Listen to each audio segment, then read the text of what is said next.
So let's switch. Where do you want to go, Thorin? Do you want to go to the ongoing DDoS saga of the LCK? Because that's we finally got the forbidden document, Thorin. We finally got the note from the commissioner of LCK. Commissioner, the guy who we cannot confirm exists or not. Like, for all we know, he might be like Kaiser Soze. By the way, we should really do a skit like that, like a Kaiser Soze skit of like, we bring all the people in, it's like Faker, Coma, fucking the head of Kesper. It's like, where's this Kaiser Soze? And we interview them like Usual Suspect style. And then we find out at the end it was like fucking, I don't know, Wolf from T1 all along. He just secretly ran the whole league as the Ghost Commissioner. Come on, then, hit me. What did this bullshit letter say? Come on. So he's not called the commissioner. He's called the Secretary General, because I guess LCK is like the United Nations or something like that. I don't know. Okay. But his name is Aiden Lee. And remember that there has never been a signed document by anybody or a name up until this point. So things must be going real bad, guys, for this to be coming out right now. And so basically, it's a very long letter.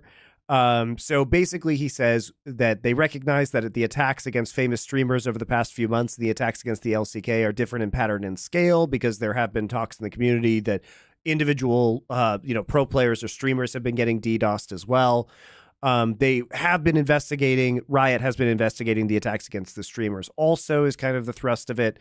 And they are going through a step-by-step path to bringing the LCK back, because they don't want to have the fans in the studio having to wait.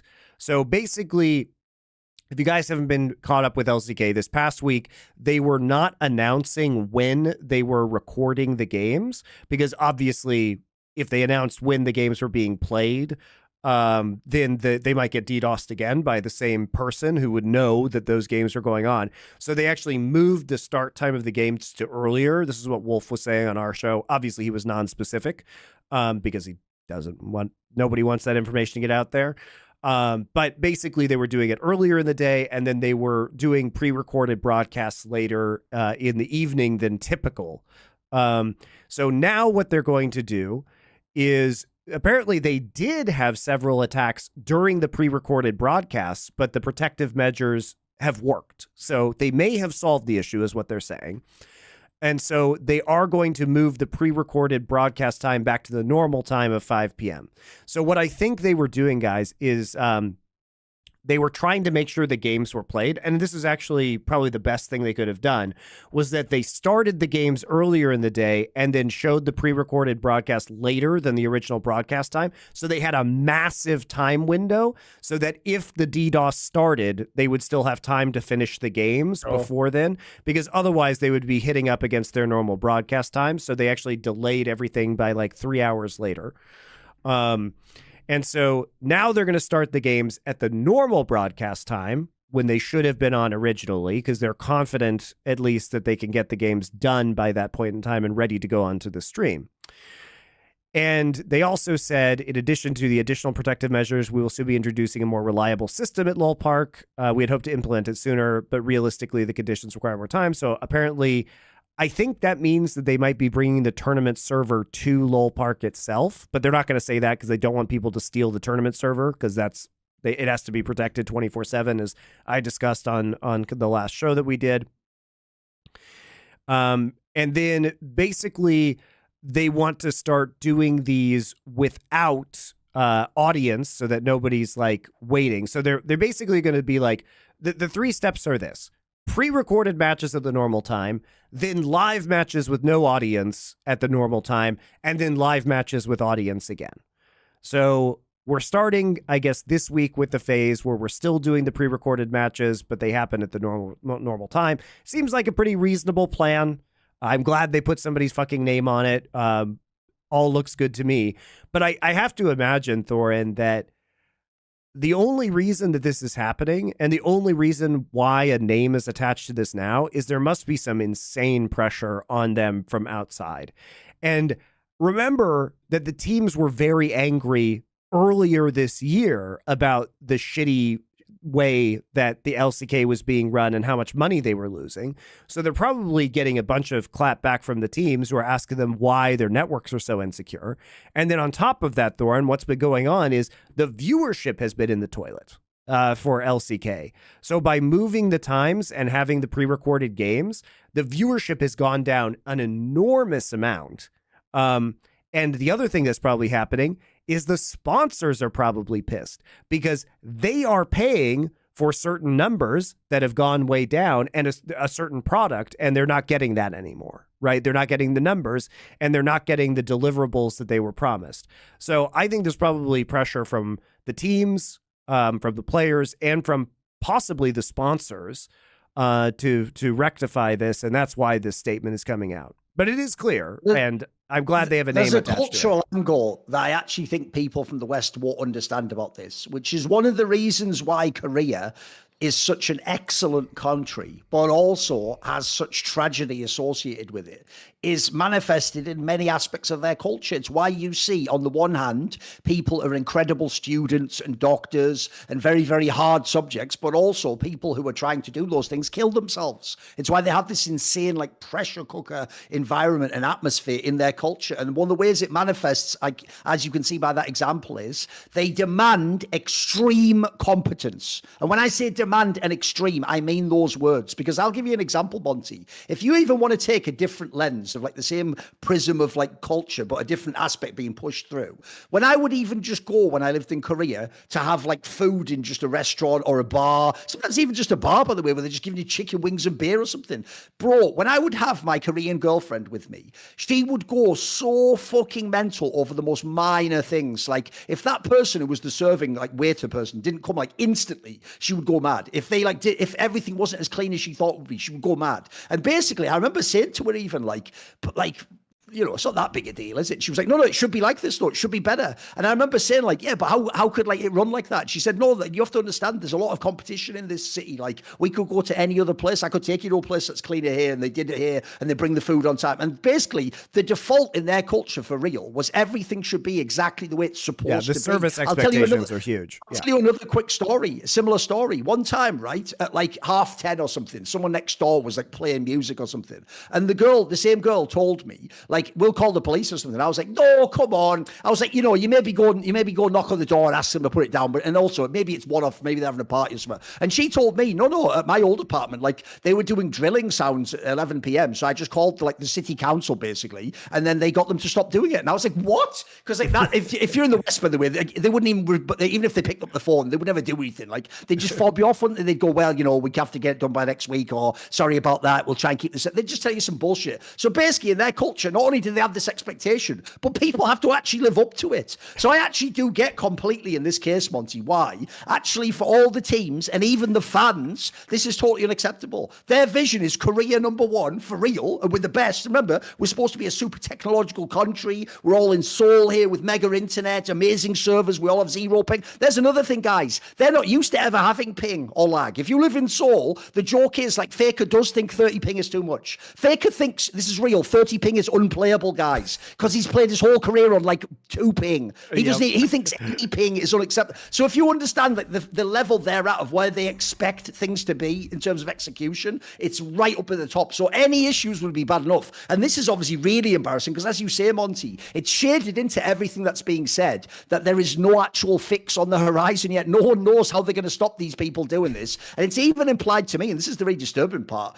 which is if this is like some quite actually advanced people, it's not just one person on like a thing, you know, someone using like a botnet or something. It is actually really hard to stop people doing stuff like that, Monty. I don't even know myself technically. I've always actually wondered why that aspect went away in games like Counter-Strike where they would do it for betting reasons, but then like now took all these years to come back. Because you'd think actually people just for espionage reasons would do it at LANs, right? Like if you were to actually like fucking DDoS like a fucking ESL event or something, you were like their rival, you could fuck their whole structure of money up and all the event timings and everything, all the venues already booked for a week. Like I'm actually almost amazed this hasn't happened more. So to me, the disturbing part is to take, also think about the bandwidth their connections will have, mate. If you could take that down, you'd probably actually have access to like a giant botnet or something. Think how fucking insane their connection must be in the studio. It's probably like an internet backbone or something, isn't it?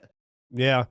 I think what's interesting about this too is that it only happens like on the Korean client. And so I've seen some speculation that there's an anti-cheat program that is only in the Korean and Japanese clients, but not in any of the other clients.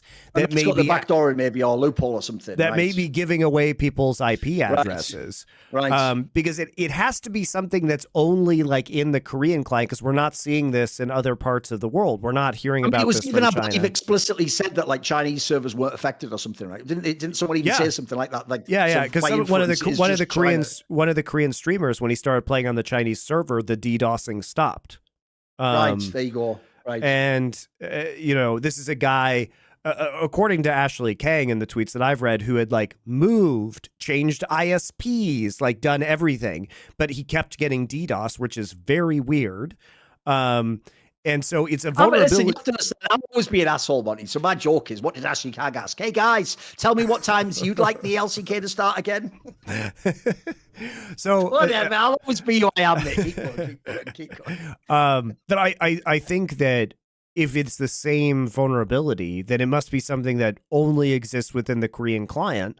And if it is the anti-cheat thing, then perhaps like this is one of the reasons why they're implementing Vanguard as well as potentially a universal anti-cheat, because they may have already realized that in some of the anti-cheat stuff they use in various regions that there might be critical vulnerabilities.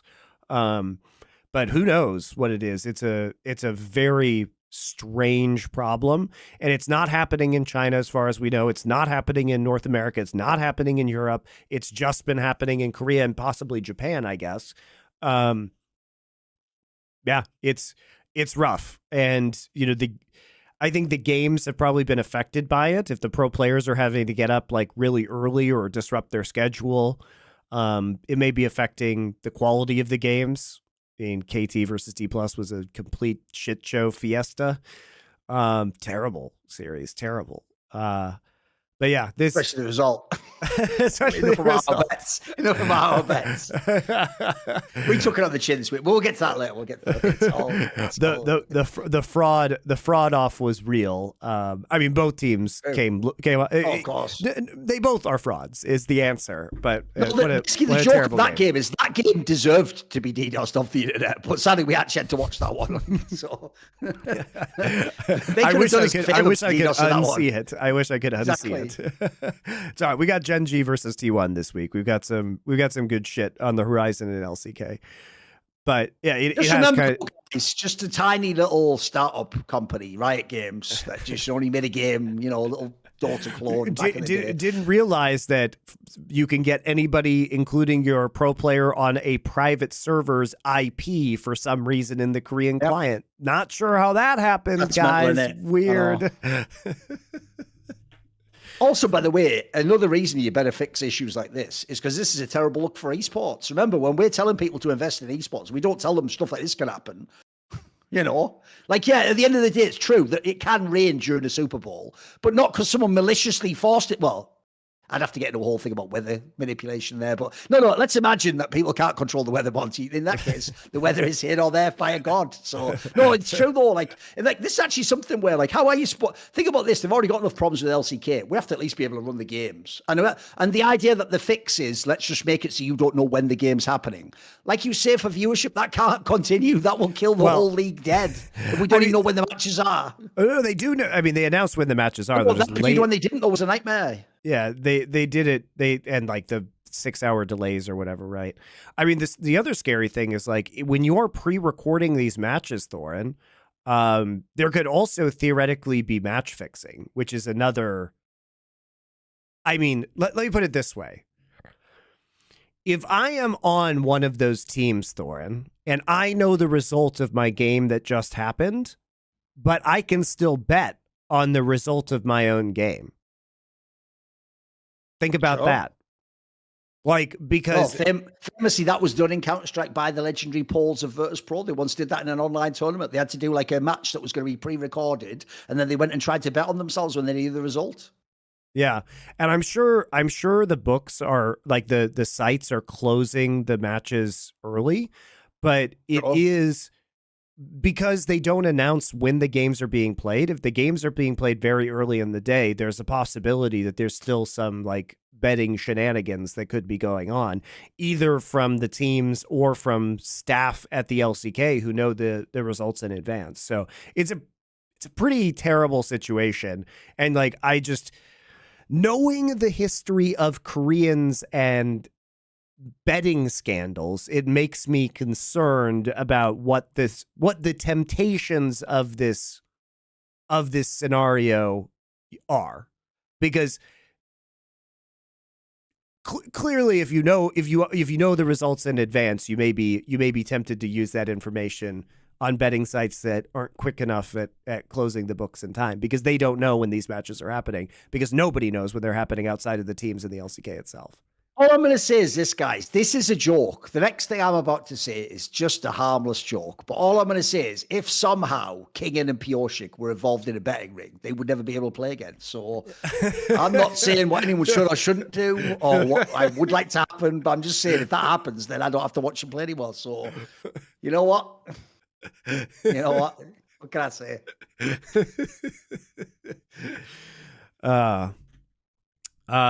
So yeah, the one thing that's so weird to me, by the way, have you noticed how that's a different thing about LCK in the modern day? LCK used to just be the best of the best. Why are there players now that are like just a meme? Like, there's too many meme players. There's fucking Zeka and King and Pure. Morgan. I know it's all from fucking Rex, but no, there's so many. There's so many at this point in time, and it's ridiculous. Barrel. It's ridiculous. Why? I mean, the joke is like fucking Kellen. Oh, there's so many, mate. There's so many memes. And some of these are on real teams as well. Like, I can at least take it, like Morgan's on his shitty team, who cares? The others are on real teams, mate. Why are they on real fucking LCK teams? I mean, even Teddy's kind of just a sad meme at this point in time. True. He really is just sad playing forever, isn't he? That's just his vibe for the rest of his life. He never was became on glad T1, playing. just became Exactly. sad playing forever. See more cool, funny, interesting clips based on topics from my content? Well, subscribe to this channel then, or, be a pleb and don't.